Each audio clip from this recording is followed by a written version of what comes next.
এখন যে বইটির ক্লাস নাম্বার বের করব তার নাম হচ্ছে এ জার্নাল অন কারিকুলামস। এর ক্লাস নাম্বার আমি লিখে দিয়েছি, তার তলায় দেখো অ্যানালিসিস দেখাচ্ছি। অ্যানালিসিসটাই হচ্ছে মেন। এখানে অ্যানালিসিসে কীভাবে নাম্বারটা আমি কনস্ট্রাকশন করেছি বা সিনথেসিস করেছি সেটা দেখাচ্ছি। তাহলে এখানে মেন ক্লাস অর্থাৎ মেন বেসিক নাম্বার হচ্ছে 300 সোশ্যাল সায়েন্সেস। তার সাব ডিভিশন কি, এটা যেহেতু কারিকুলামস এটা এডুকেশনের মধ্যে পড়বে, তাহলে সেটা হবে 370। তারপর হচ্ছে কারিকুলামস থার্ড সামারি থেকে 375 কারিকুলামস।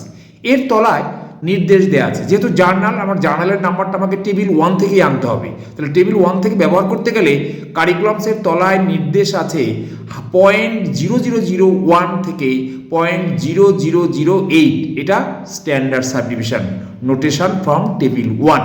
তাহলে আমি জার্নালের নাম্বারটা টেবিল 1-এ গিয়ে কত লিখলাম -05, কিন্তু এখানে বলেছে 05-এর আগে আরও দুটো জিরো নিতে হবে। তাহলে নির্দেশ অনুযায়ী আমাকে টেবিল 1-এর নাম্বার -05-এর আগে অর্থাৎ আরও দুটো শূন্য দিয়ে কী লিখতে হবে, -0005, অর্থাৎ তিনটে জিরোর পরে 5 দিয়ে, যে এটা হচ্ছে জার্নালের নাম্বার। তুমি যদি শুধু 05 যোগ করে দাও তাহলে তোমার ক্লাস নাম্বারটা ভুল হয়ে যাবে। তাহলে এবার সিনথেসিস করার সময় বেস নাম্বার কারিকুলামসের নাম্বার কত 375, তার সঙ্গে আমরা জার্নালের নাম্বার যোগ করব, সেটা কত -0005, যেটা আমি টেবিল 1 থেকে নিলাম। তাহলে এবার আমি সিনথেসিস করব।